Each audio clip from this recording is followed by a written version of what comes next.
Welcome back to another episode of Marketing Girly by Sky Society. Today I am chatting with Allie Grant. She is partner and CMO at the digital department. Welcome, Allie. Thanks for having me. I'm excited to chat. I haven't been on a podcast in such a long time. I don't know why, but I haven't, and I'm so excited to be here. Okay, then this makes today's episode extra special, so I'm now even more excited. We're gonna get into Allie's journey and experience within media and being a CEO and CMO. Before we jump into all of that fun stuff, Allie, if you want to give me like a quick overview of who you are and what you do. Yeah, sure. So I'm Allie. I started a company in 2012, a million years ago, called Be Social. It's an influencer marketing agency. We have two arms. We work with brands on like influencer consulting, as well as talent management. So like 360, working with content creators, helping them monetize, grow their social footprint. My journey took me to a place where I sold the company in 2020. I merged it with another company called Socialyte, and we rebranded last year to become the digital department. And so now, today, I'm running that company. I manage my own talent, the team. And I've personally been having some fun on my own TikTok account, which has been a journey, which we'll talk about later. But that's me today from like a professional perspective, anyways. So your journey, so I know Allie like mentions that she sold her company. That did not happen overnight. She like spent 12 years building Be Social. I'm curious, did you always know you wanted to start your own business, or did that kind of happen by accident, or was it like a little bit of both? No, I actually weirdly, like right out of college, was like, oh, I want to start my own agency. I don't know where I really got that idea, honestly. Maybe by like watching Sex and the City and like looking at what Samantha did as a publicist, but I thought I could do it. I don't know, it's sort of like naive, I think, because it's the hardest thing in the world, starting a business and running it. But also very rewarding at the same time. But yeah, I mean, I literally had kind of like an idea for what I thought could be like an interesting and unique perspective on what was going on like in the marketplace at the time. It was like sort of the start of what we called bloggers back then. And I really felt like, okay, there's some legs to this. I had gotten a degree in journalism, PR. So I had tons of experience, or not tons, but a few years experience with like media, traditional media, magazines, news, things like that. And like I felt like bloggers and people creating content online that they owned was sort of like the next wave of that. And so I really wanted to dive into it. And I'm so glad I did when I did, because as we know, the creator economy, which wasn't even a word back then, Yes. has absolutely blossomed into a huge industry. So yeah. That's like even more impressive that you did that right out of college. I feel like sometimes at that, because I remember I started also Sky Society like a similar time frame, and you have this like naivete also like about Yeah. you when you're young like that, where you're just like, Yeah. absolutely, I can do that. Like, why couldn't I do it? And also the stakes are like so much lower Yeah. because you're just out of college. Like, you don't have any big liabilities in your life yet, other than like maybe Yeah. student loans. So it's like if Yeah. anyone's thinking about it, I feel like that's the perfect time to do it. Yeah, it was a perfect time. I think that was like what made it like this perfect equation for me at the moment, because it's like, yeah, I lived in this house with all these roommates, like my rent was low. I kind of like had to like, okay, what are my actual costs per month? What does this look like? Like, no more Starbucks, no more shopping, like just like keep it minimal for a while, save some money. And like really my biggest investment initially was getting a laptop and building a website that I could like market my services. And those were like my two big investments initially. And then it really was just like my time, like, and Mhm. lots of it, which I feel like in the beginning and at that age, I definitely had to say no to like a lot of the fun things that were happening in my friend group and things like that. So difficult at first, but I think it's been worth it. What was the point building Be Social? Because I'm sure like you started, grassroots, just like doing Yeah. as much as you can. What was the moment when you were wow, this is actually like working and this could be something really big? Yeah, I think it was like a couple years in, I want to say, like 3-year mark. I think we had gotten a call from Disney to work on what was going to be Minnie Mouse's like social media career. She had like not actually formally created an Instagram account or a social media presence. And I just felt like that was the most like, oh my gosh, like I created something that is like now going to help the most iconic woman in the world, Minnie Yes. Mouse, on becoming like an influencer, a content creator. So our team worked on like the initial like ideation around Minnie Mouse being on social media under Minnie Style, which was the account at the time. And I really felt like that was just like a huge moment for me, like someone who watched those cartoons growing up, watched Disney growing up. I was like, I was just so shocked and so proud of my team for being able to even win an account like that. And just having a company like Disney reach out to me, I was just absolutely floored. But that was a really like pivotal moment. And it really brought me up to Los Angeles quite frequently because we were based actually in San Diego at the time. And so I was making that trek quite frequently, just for clients and work. And we then eventually decided to move the business fully to Los Angeles. And I felt like that move at the time was sort of the big break for us. I think now it's different with a post-pandemic world. You really can live like anywhere. But I think before that, like being in an LA or New York, like really did help grow the business in a way that I probably couldn't have done from San Diego.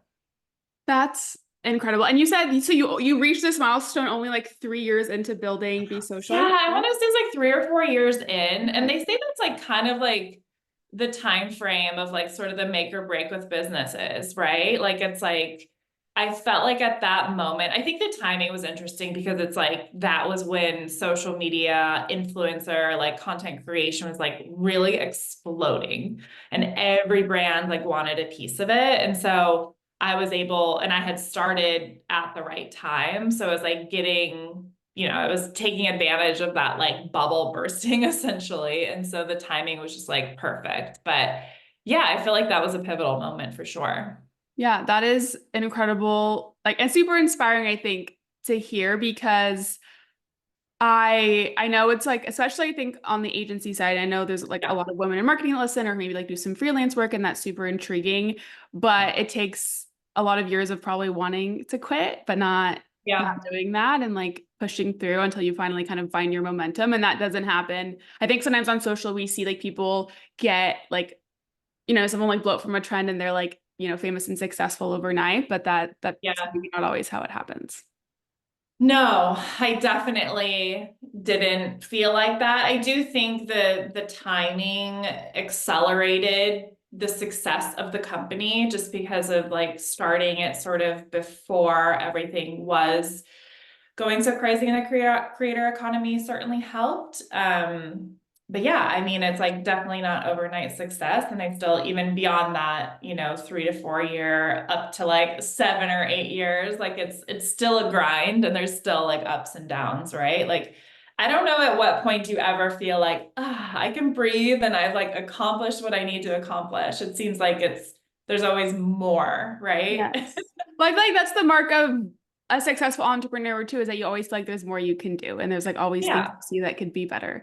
Or at least that's like how I like to look at it. I'm Yeah. I'm curious, so before we kind of go into this like second half of you like accelerating and then selling or being acquired, for this beginning piece, like for other women who are maybe thinking about starting a business or maybe thinking about doing freelance or like starting an agency or something like that, is there any advice you would give them or anything you think that like you wish you would have known when you started? Yeah, I had like such a learn by doing mentality. So, and it was actually like the motto of the university I went to. I went to Cal Poly San Luis Obispo, and their motto is literally learn by doing. And I have like constantly said that throughout my career, which I think is so funny. But I really had that mentality as an entrepreneur. I was super young, super naive, inexperienced, and I literally just had to learn as I went. And I think that that is a scary, like, it's just scary, right? Like it can be intimidating. You're sometimes in rooms with people who know a lot more than you, who have more experience. And I think really it's like you just have to have like this internal confidence that you can do it, and that like fire within you that like has to keep pushing you because it is difficult. And at the same time, too, I wish I had a mentor all along. I never had like gravitated to anyone. I didn't have a mentor. And I think that that is so important. Just someone who you can like talk to about ideas and pick their brain. Like, I highly recommend that. Like, if you have access to someone like that, I think that's a great idea as you're like initially starting out. Yeah, I think it's that balance of getting the confidence of doing things on your own and learning by doing, but like also knowing like, hey, it's okay to, like to ask for some help or to like seek other people that can guide me. Yeah. Yeah, Uh, because I definitely made mistakes. Like, the fundamentals of like starting a business are so important. Like, finding a really good accounting person, someone who understands HR, like legal, like getting all of the like foundation set. So then you, the entrepreneur, the one with the ideas, can like build the house. And I think I just didn't have the capital and I didn't have the know-how to like understand that I had to put those pieces together. Like I was literally reading like how to make a business like for dummies, like I was learning things as I went, like reading online.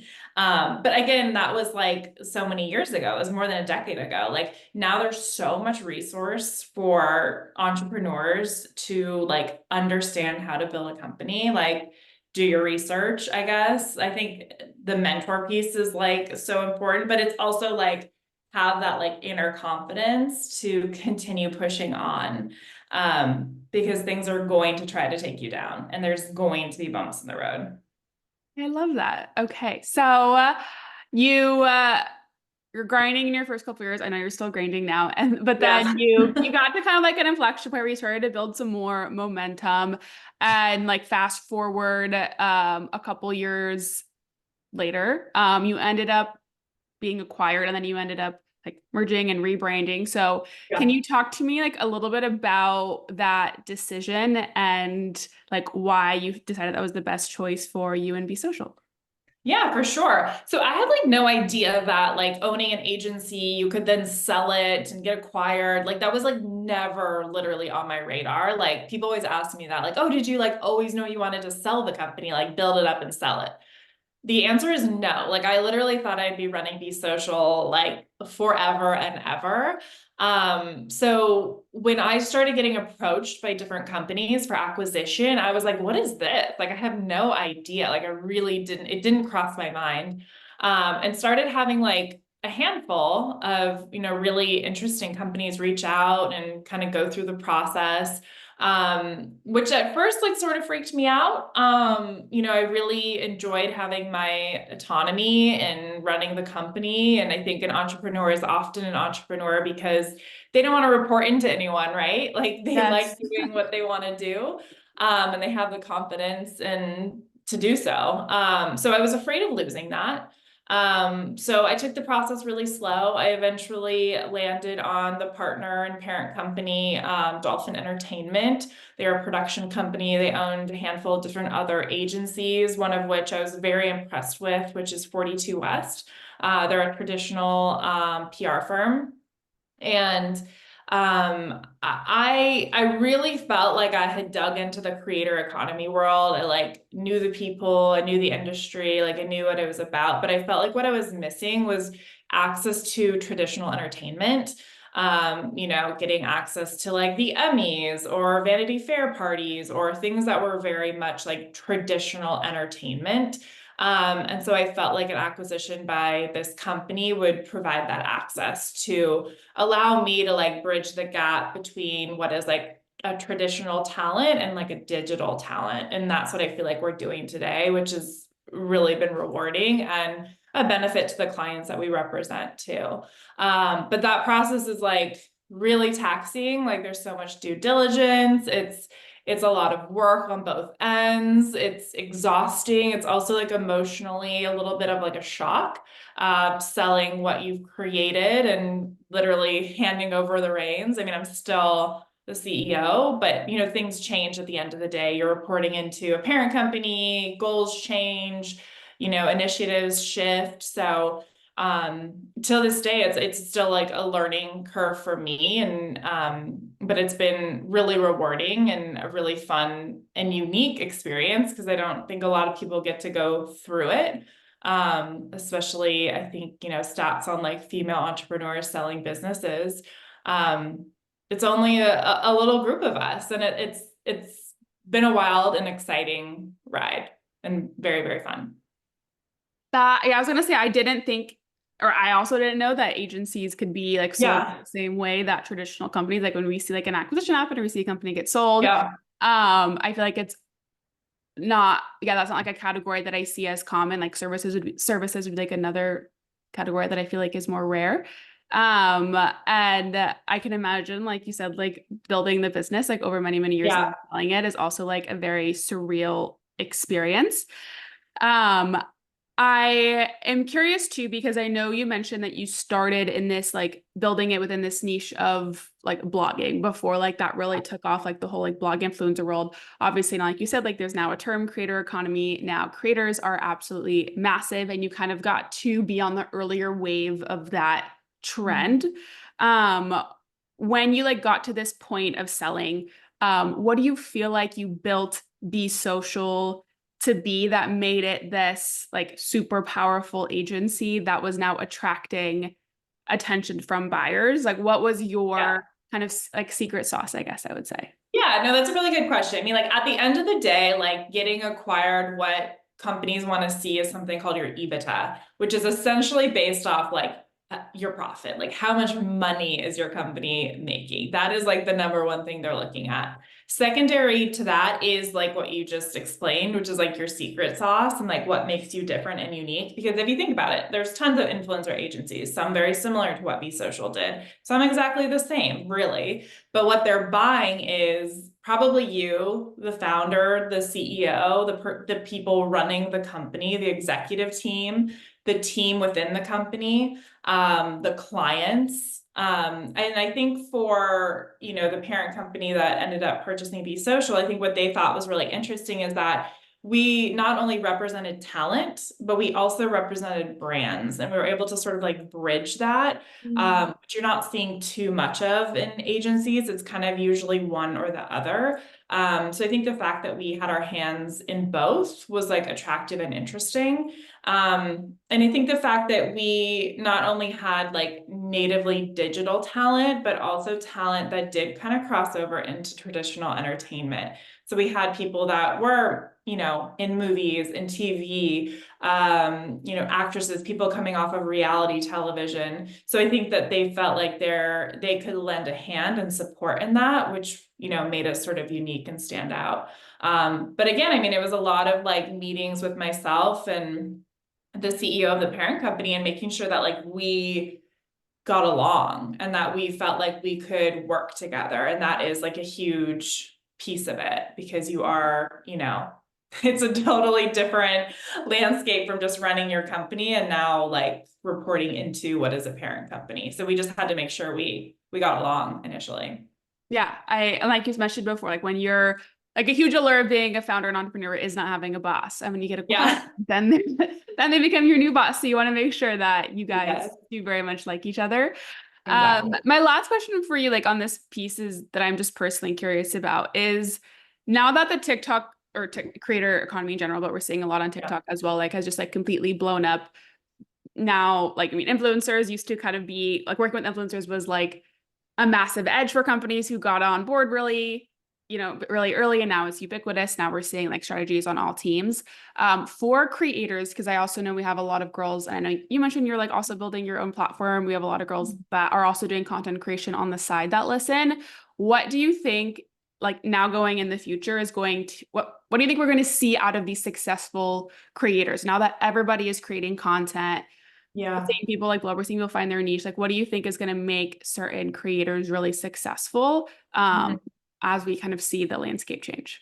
Yeah, and I think you're like spot on. It's like I was reading some article on creator fatigue and like why we feel like we're just sort of fatigued by like all these creators. And the fact is that it's because everyone is a content creator, right? Like you know someone who is a content creator, who is trying to be a content creator, whether it's a friend, a family, a coworker, like it's all around us now where it used to be less of that. I think I read a stat that like half of all Gen Z consider themselves content creators. Oh my gosh. We basically all are content creators. And so what has happened is that and there are content creators, you know, who do it for fun. There are ones who do it for a career. Like there's all sorts of different levels, right? But the fact is that there are a lot of people doing this and trying to do this. And so it has created a lot of competition, and it is much more difficult to stand out now, to grow a following, to, you know, have this be a lucrative career, especially a full-time career. And I think what people and consumers are now wanting from like media consumption and like looking at social media is to actually get value and like to actually learn something. So where my head's at with like where this is all going is I think that what consumers are going to want are subject matter creators. So these are creators that are like experts. They have something to share, they have value, they can teach you, and they can potentially teach you to then create your own career or your own hobby or your own whatever it might be. I think that's kind of where things are moving towards. And you've seen this, like, if you think about who have become super successful content creators, like in the beauty space, a lot of them are makeup artists for celebrities or hairstylists for celebrities that then decided to create content on their expertise and have now grown their own following. And now they are in front of the camera and now they are the creator. And I think that shift is like really interesting. So I always say to people, like, really think about what it is you're going to bring to the table as a content creator. Like before if you've decided you want to do this and it's something you want to go after, or you're already trying to do it, but it's not quite sticking, like, what is your mission? What is your value? What is your elevator pitch? And like really hone in on that. Like, what do you bring to the table? And then from there, create like 3 to 5 content pillars around that that you can speak to that bring you back to your mission. And I think that's like the best way to like get going in content creation and have it be sustainable. Because yeah, it is very competitive. Yeah, I love that. A subject matter expert. I was gonna say that's like literally what for Sky Society, like what the angle they ended up taking, because for a while we were like sharing content and nothing was really sticking. Yeah. And then I figured out like, oh my gosh, whenever we talk about marketing jobs, like a video will get 100,000 views. Like no Yeah. one really cares about this like other stuff that we're talking about.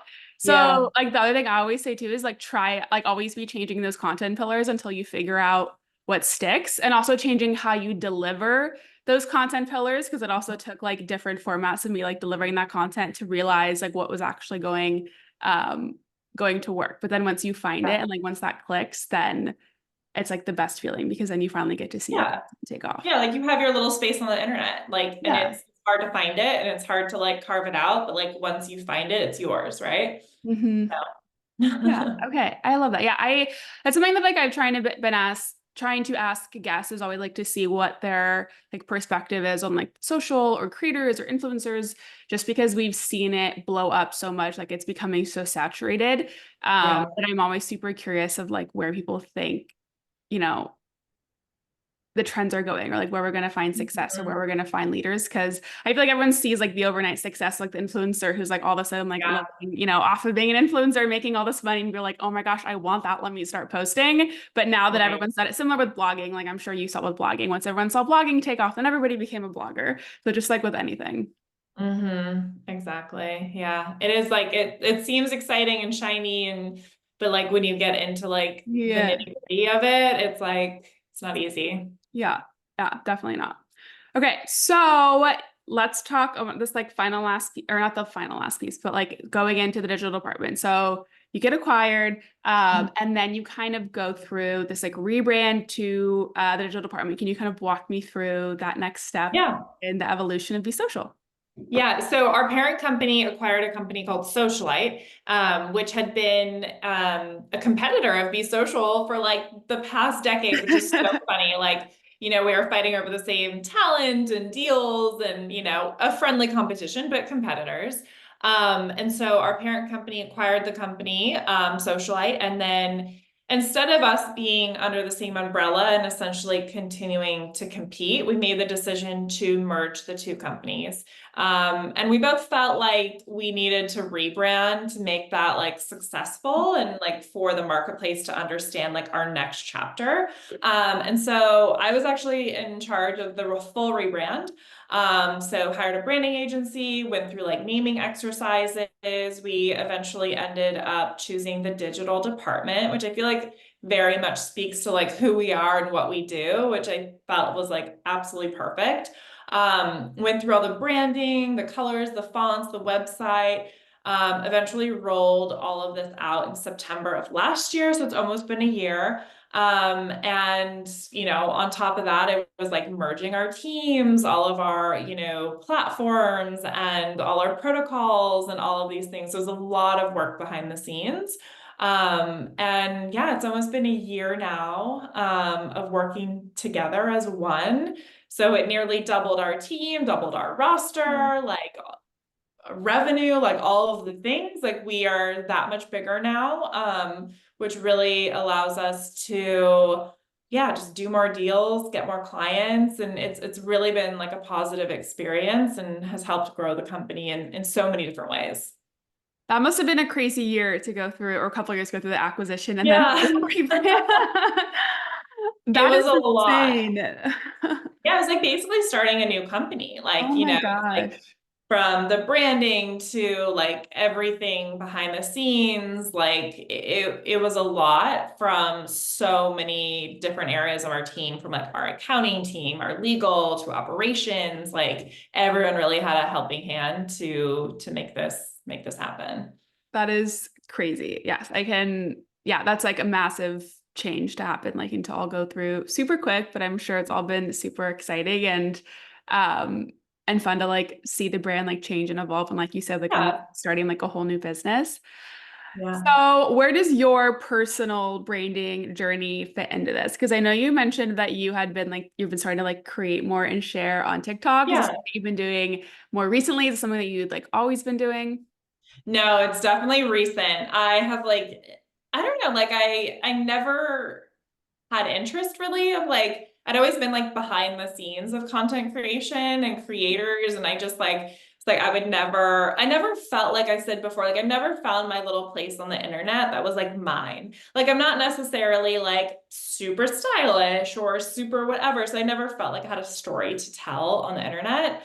And then I realized one day, I think because I was like starting to get some like DMs and things like that about this, or I've always like through owning a company, how do you become a content creator? Like, how do you do this? Like, what are the first steps? And, the digital department, we represent creators that are already established, right? Like our business model is not helping you become a content creator. We help you grow if you already are established content creator and help you monetize. And so I felt like I had thoughts that I wanted to share around helping people who wanted to become a content creator. So I just started like filming some content and started posting it on TikTok. And that's just been like such a fun outlet for me. Like it's been a slow growth. And I think it's because it is so niche. It's not necessarily like universally interesting content.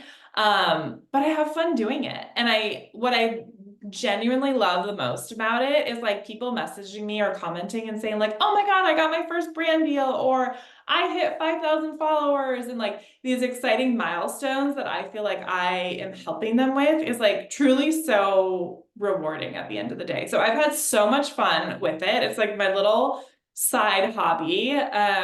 And I feel like it helps me like better understand the marketplace. Like, what does it actually take to grow a following? What is like creating content on a consistent basis like? So I feel like I gather like insights and learnings from it that I wouldn't ordinarily get if I wasn't trying this out. Yeah, like there's something very special about playing with the algorithms all of the Oh yeah, time. it's very You're like, humbling. Like it's like very humbling, it's very frustrating. It's like, and I feel like I have so much more, empathy towards someone who has this as a full-time career and really has to like figure this out day in and day out. Like it's Mhm. very, very confusing to try and Yes. navigate. I'm always like every time I think I'm like, okay, if I do this on this video, like it's gonna work. And it works a couple times and like then all of a sudden, like, okay, why did this one like just completely Yeah. flop? And then like why did this random one like it feels like it's like there's a like overall you see like growth if you look at like all your stuff holistically, but it is really hard Yeah. sometimes like in like moments of being like, oh my gosh, like why isn't this working? Or like what I Mhm. need to do to like finally take off. I know it's really interesting. I've started also on my Instagram, which has always just been like I'll post like once or twice a month, maybe on my Instagram. It's really not something I've ever thought about.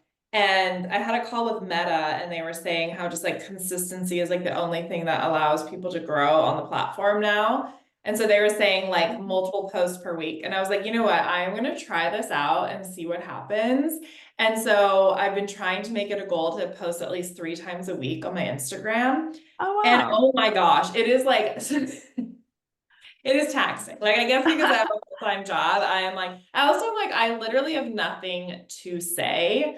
And I haven't quite merged my like content creator tips onto my personal Instagram just because I feel like Instagram is so, it's just it's a different platform, and I'm not sure that those would really stick necessarily. So I've started weaving them in like lightly, but yeah, it's been interesting, like seeing kind of the analytics and performance and growth by actually listening to what Meta says and being consistent.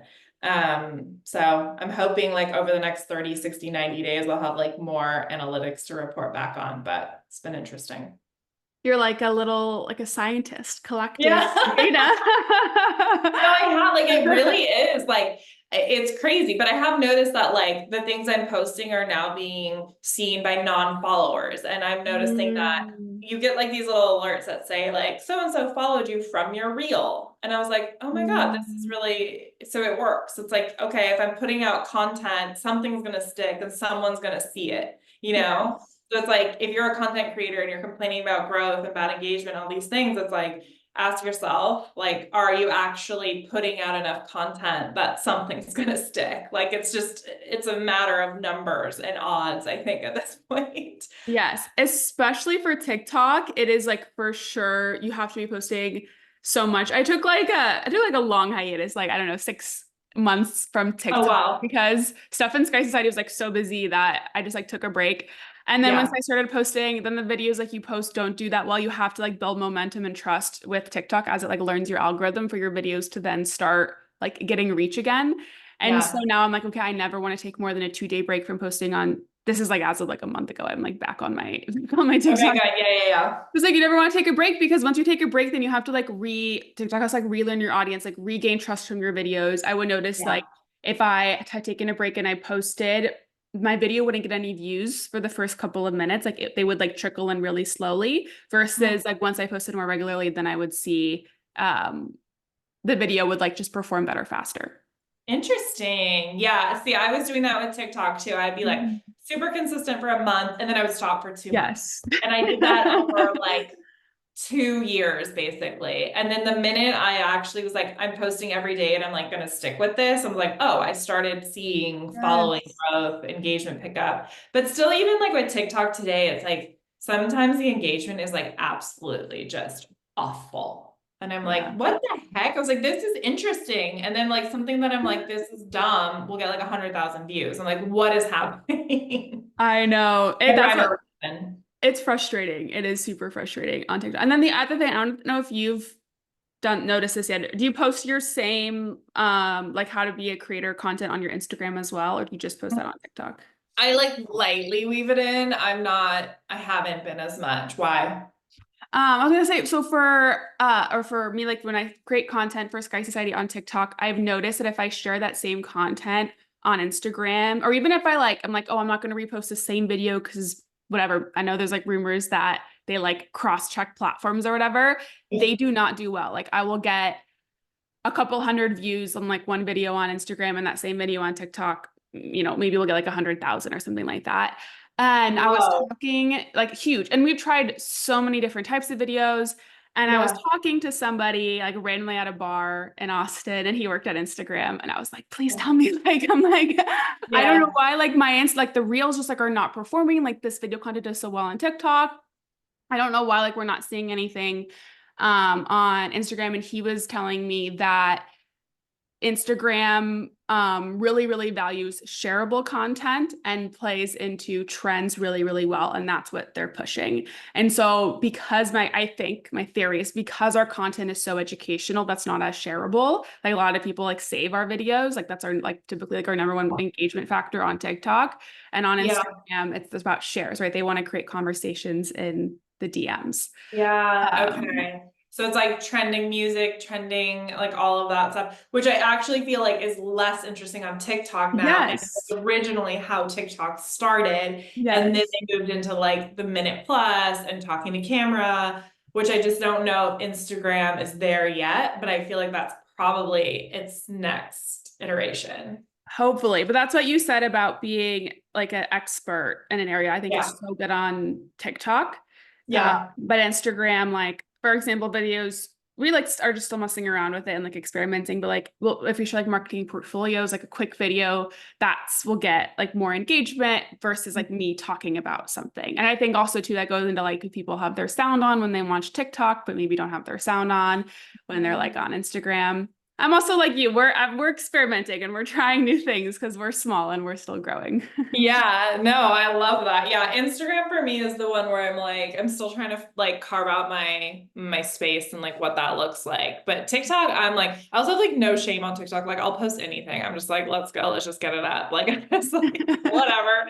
For some reason, it feels less like intimidating to me. Like it just feels like it can be like less curated and less beautiful and like all the things. I'm like, just put that up. That's good. That works. Also, because I feel like on Instagram, like all your friends follow you on Instagram, your family Yeah. follows you on Instagram. On TikTok, it's all strangers following you and like like your five best friends, and like that's it. So there's like more distance. I feel like when you share on TikTok. Yeah, I know. I got it. Like Instagram's like your Yeah. college like Yes. fraternity friends. Like, it's just it goes deep. So that's true actually. It's like it's Yeah. less intimidating, I think. Yes, I think that plays a huge role into it. Okay, super interesting hearing about that. I hope people feel more inspired to like share more on their personal Yeah. accounts and stuff. I know I really, really struggle with that. I also struggle like I really like posting at Sky Society because I get like some distance from that, right? Because it's not Natalie Mhm. Peters, it's Sky Society.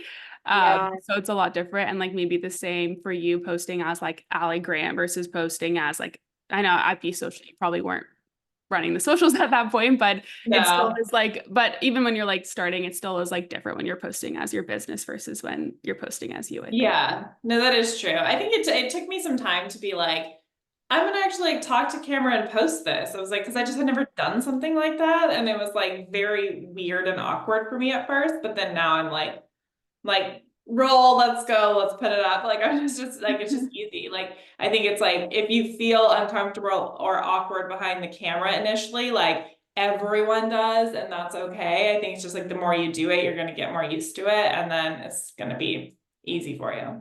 Yeah, but like literally like with everything. Now or at least for the past month, I make myself like I have to post one TikTok every single day, even if it's like a Yeah. crap, just me like just talking for like 20 seconds. Like I'm just gonna post once every single day. And then once you get Yeah. into that routine, you'll start to build momentum. And sometimes like a video I posted like 3 days ago that I just like did on my couch before I went to bed will like randomly like do well, and you never know what's going to do well. So you just have to be consistent with it. Like with anything, consistency breeds success. Yeah, yeah. Like same thing with like going to the gym or eating healthy, or, Yes. whatever it might be, growing your hair out. Like it's just it Taking your takes time. supplements. Yeah, and you have to stick with it. So yeah. Okay, are there any other, so I know we talked about like trends that we're seeing on social. Is there anything else right now that is like super exciting to you, or something that you feel like is maybe going to be where we're going to start seeing a lot of growth on Yeah. social, whether that be for brands or creators? Yeah, I think like different platforms, like for me, Substack is really interesting right now. Everyone keeps saying I that. know, Everyone I know, keeps talking I about know. Substack. I have not gone into it yet, but Yeah, I mean it's like you don't need it if you have a blog and you have a newsletter and you have all the things that like make what a Substack is. I think what's interesting is that it is all under one roof, right? Like it's written content, it also can be a podcast, it also can be video. It has, ability for distribution. Also has paywalls, so you can have, content that you can have subscribers for. I don't know, I like this right now. It's like interesting. I think there's like this like long form renaissance happening again. Like I'm also seeing people pick up like longer form YouTubes and podcasting obviously. Like I think that we've just had like this like short form content fatigue, and now people are like, okay, maybe we'll go back to longer form. So I don't know. I think Substack is interesting for the right person. I think journalists, business owners have had like a lot of success on it. If you like writing, have a story to tell, I think it's an interesting platform. What else is like I said, YouTube, long form, always interesting to me. And then they have shorts too. So that makes it easy just to like repurpose your TikToks or reels to that. Mhm. Um, Expert era, like I talked about, like I think we're gonna see more creators in that space. I don't know, it's just like I feel like I wake up to something new every day in this space, and I'm like, what is next? Like what is gonna be Yeah. thrown at us? I think I saw the other day that now you can add music to your Instagram profile, which I'm like, oh my Really? God, this is like MySpace. It's like literally we are going 15 years back. Just like Which in I fashion, think like everything gets recycled. yeah, exactly. And so I think we're sort of like in that place, right? With like long form being more exciting again. And I don't know, with like everyone, being a content creator, I think we're just gonna see like new forms of media and new takes and twists on it. And I don't know, it's just like a really fun industry to be in because it is like ever evolving. Are there any like influencers that you're really obsessed with right now? I love, who do I love right now? I think I like again like the expert era type of content creators because I feel like I want to learn from them. There's a girl named Maggie Sellers I really like. I don't feel like I know tons about investing and finance and things like that. So I find her content really interesting. She's in like the finance world. Um, really love that. And anyone else that's like providing value in like interesting ways. There's another creator I like. Her name is also Maggie. And she has like a jewelry business where she does like beading and things like that. And I just like love watching her like Oh, create content around that. I think it's so interesting. And then I've always loved, some of the kind of like OG content creators that have been around for a while who have just been like growing in the space and kind of evolving in new ways. I love Mariana Hewitt's content. I love Lauren Bostick. I think she does a great job, her podcast.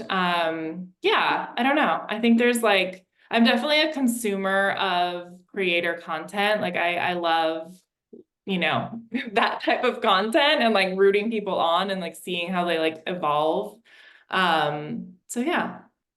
okay. I'm always taking notes. I'm the opposite where I've like not followed creators like so Oh, much. I feel funny. like I'm like Okay. I feel like I'm always like so behind. So I always like to my friends like tell me like who's cool and like tell me who I need to be following. Yeah.